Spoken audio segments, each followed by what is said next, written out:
It would not be a controversial statement to say that HBO's hit television program, Game of Thrones, ended badly.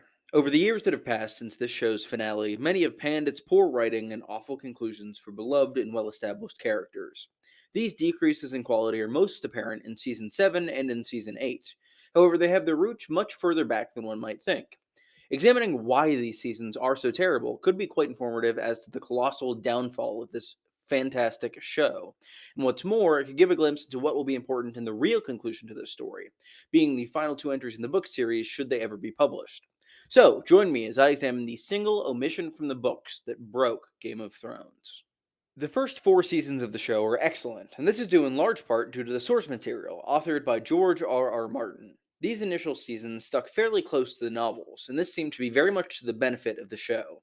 However, once arriving in season 5, the showrunners began altering and dropping plotlines for a variety of reasons. While this seems quite bad in all regards, it's actually fairly understandable that the writers did this. By this point in the book series, the story had ballooned so much that Martin had to divide the next portion of the story into two separate books, A Feast for Crows and A Dance with Dragons, published in 2006 and 2011 respectively. Some plot lines from these two books could definitely be dropped with no issue. However, a majority of what was altered is very much changed for the worse. And it's worth noting that a lot of the common perception is that they ran out of source material to adapt, and that is true, but a lot of the issues stem from plot lines they dropped in books that were already written, which we're going to get into today. Before discussing what I think the single worst omission by the show was, I should discuss two runner up possibilities. Firstly, Lady Stoneheart. As you all hopefully know, Catelyn Stark is killed at the Red Wedding in both the show and in the book. However, in the original book series, Cat is returned to life via Beric Dondarrion sacrificing himself and transferring unto her the kiss of life of the Lord of Light. This reborn individual is not Catelyn, but rather a being motivated purely by spite and vengeance called Lady Stoneheart. While I love Stoneheart's role in the overall narrative, I feel as though her removal doesn't damage the overall plot of the book in a major way. The main thing she seems poised to do is take revenge on the Freys, which we did see Arya do in the show, albeit in a poorly written manner. The main thing Stoneheart's omission likely damaged was Arya's arc, as if I had to guess, her journey for vengeance may end when faced with what it's done to her mother. Additionally, it kind of tampers with the Jaime arc, but overall, I think that that is much worse in other places, mostly due to omitting huge portions of his arc from A Feast for Crows. The other option I see brought up a lot in terms of big omissions is the Taisha confession. In the first book and season, Tyrion tells a story about a girl he fell in love with and married as a teenager. Eventually, Tywin finds out, and bad things happen that I won't list here because I don't want to get demonetized. Tywin then told Tyrion that Taisha was a prostitute and did not love him. However, in A Storm of Swords, Jaime reveals a secret while aiding Tyrion in his escape. Taisha was not a prostitute. Her love for Tyrion was genuine. It's this confession that motivates Tyrion to kill both Shay and his father, and leads Tyrion down the dark path he treads in the fifth book. That being said, the only character this really impacts is Tyrion. His arc is quite bad in the later seasons, but overall it doesn't seem as likely to have a massive impact on the overarching story. I've also heard that people state that it ruins Jaime's arc, but like with Stoneheart, I don't quite agree. The main problem with Jaime's arc in the show is him remaining by Cersei's side in seasons 5, 6, and 7. Metaphorically, he goes to Dorne into the Riverlands, but he's still supporting Cersei. Whereas him and his sister are completely separated by the end of the fourth book, A Feast for Crows. With those honorable mentions out of the way, we can move on to the omissions that I believe spelled the doom of Game of Thrones. In the fifth book and fifth season of the show, Tyrion Lannister finds himself making his way across Essos in order to meet with Daenerys Targaryen. The main difference between the two mediums is the people with which Tyrion travels. In the show, he's with Varys, then with Jorah. Pretty simple, pretty boring. However, in the books, Tyrion is accompanied by an incredibly important character, an important group of characters, frankly. He's accompanying Aegon the Sixth Targaryen. Let's jump backwards for a quick history refresher. Robert's rebellion ended with the sack of King's Landing. There were many casualties during this attack on the capital of Seven Kingdoms, but one of them specifically is shrouded in mystery. Supposedly, Gregor Clegane murdered both of Rhaegar Targaryen's children, Rhaenys and Aegon. However, in the fifth book, Illyrio Mopatis claims that Varys swapped Aegon out for another baby. The real Aegon was spirited away across the narrow sea, in the hopes of one day preserving the Targaryen dynasty once the day came to place him back upon his rightful seat on the throne.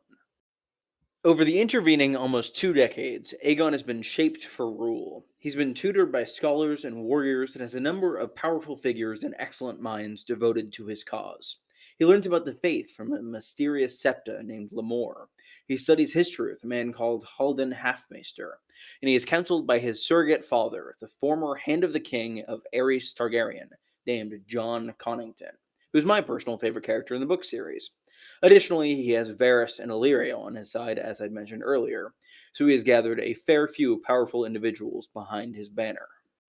It is this group with which Tyrion travels through Essos, as Aegon is attempting to reach Daenerys as well. Aegon hopes to bind their two causes together through marriage. This seems to be an ideal offer, as Aegon, if he is who he claims to be, which is an entirely different can of worms than we can get into today, has a better claim than Daenerys. However, the queen both has a larger army and 3 dragons, the ultimate symbol of Targaryen legitimacy. This would be a great plan if Aegon ever made it to Dany. The prince has been trained well, yes, but he's still an impatient young man. Tyrion convinces him to go west instead of east, to claim the throne before Daenerys and have her request to marry him, rather than the other way around. Thanks to Aegon's impulsivity and Connington's newly acquired grayscale, the two actually take Tyrion's advice and head to Westeros later in A Dance with Dragons. It's at this point where Aegon becomes drastically more important. From here on, which will be about mid season 5, his absence greatly hinders the quality of the show. Aegon then rallies the famed sellsword organization known as the Golden Company to his cause, and they land in the Stormlands only a few chapters later. The army is able to retake Connington's old castle with ease, only losing 4 men in the process. They expected to lose well over 100. From there, Aegon and Connington attack Storm's End, which they seem to have claimed as of the start of the Winds of Winter. We hear from Arion Martell that Connington has sent out letters imploring lords to support Aegon, as he is the true and rightful king. The Princess of Dorne herself is currently en route to Aegon in order to size up his cause for herself. Zooming out from Aegon for a minute, what makes both Game of Thrones and A Song of Ice and Fire so great is the logical consequences that follow any action the characters take. Many assume the Red Wedding is simply an example of the dreaded phrase subverting expectations, when in reality it's a case of a character's actions having clear consequences, even if those actions don't seem to have them in the moment. Why am I talking about consequences? Because of the one and only Cersei Lannister. Throughout Book 5 and Seasons 5 and 6, Cersei finds herself persecuted by the faith of the Seven. She continually loses allies and hope until she takes a final, desperate action, using wildfire to destroy the Great Sept of Baelor. All indications seem to point towards something similar happening in the book. The action of destroying the Sept itself is fine by me. I think it works well both as a spectacle and as a moment for Cersei. The issue comes when considering the consequences for this monumental action.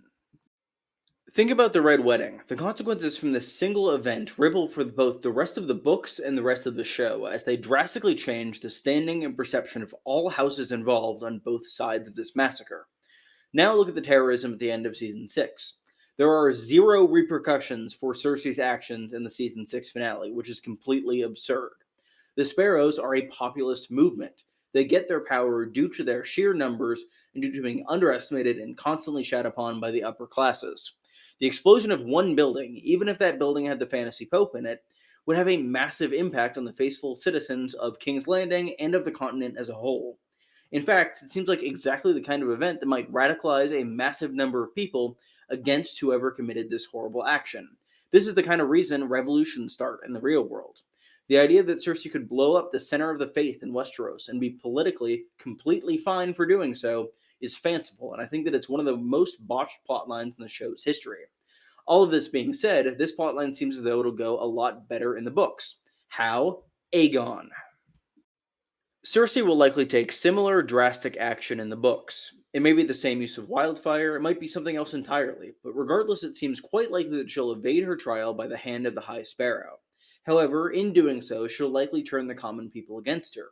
They already dislike the Lannisters quite a bit, and they might jump at the chance to support a new monarch, and the restoration of a long dormant dynasty. The same logic applies to many of the great houses, who may prefer to support a new claimant over a queen racked by scandal and by disaster. All of these stars align behind Aegon, who is poised to take the throne fairly early in the Winds of Winter. Aegon's populist appeal is directly foreshadowed in Dany's visions in the House of the Undying during a Clash of Kings, which is another area in which the show cut out a lot of book material. She sees a cloth dragon dancing on poles above a cheering crowd. This corresponds to Aegon, as there are many theories that he might not be who he claims to be, and thus is a false cloth dragon. Regardless of his legitimacy, the crowd cheers. They love him.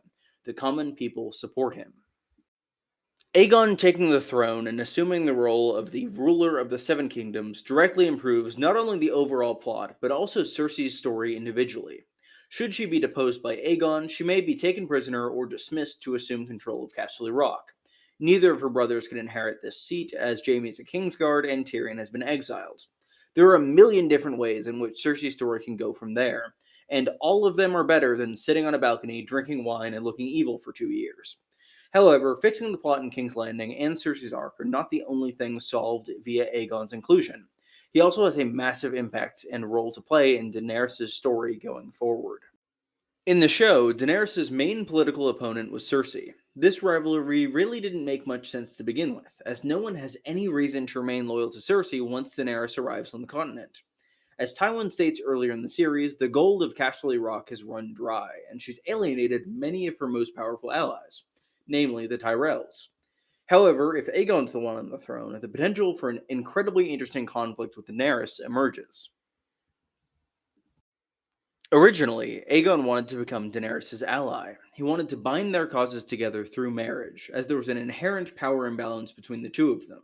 Dany had dragons, while Aegon pretty much only had his own name, which might not even be real. However, the balance of power has now shifted. Once Dany arrives on Westeros, Aegon will have already achieved his goal.